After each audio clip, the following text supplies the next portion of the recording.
இந்த ஊட்டி கொடைக்கானல்லாம் பார்த்தீங்கன்னா அப்படியே ஒரு டனல் வரும் போகும்போது, ட்ரெயினில் போகும்போது ஃபர்ஸ்ட் டைம் பேரனை கூட்டின்னு ஒரு தாத்தா போறாரு. அப்போ அந்த ட்ரெயின் ஒரு டனல்குள்ளே என்ட்ரு ஆகுது.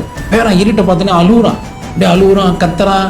தாத்தா அப்படியே சொல்றாரு, சும்மா இருக்கா நான் ஒன்றும் சிரிக்கிறாரு. இன்ஃபேக்ட் தாத்தா பேரன் ஒன்றும் அழுகுறான். தாத்தா என்னடா இப்படி சிரிக்கிறாரு. அந்த டனல் அப்படியே போயிட்டே இருக்கு, நல்ல ஒரு டார்க் டனல்ல.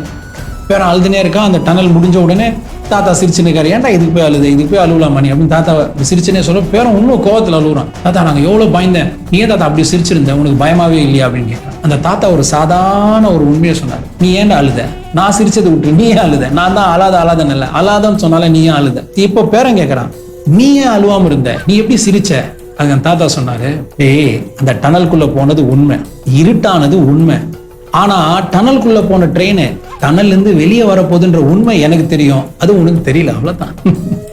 அதே டனலுக்குள்ள போன ட்ரெயின் டனல்ல இருந்துடாது, டனலை விட்டு வெளியே வரும். அப்ப நீ உள்ள இருட்டுல போனா இருட்டுல இருந்துட மாட்ட.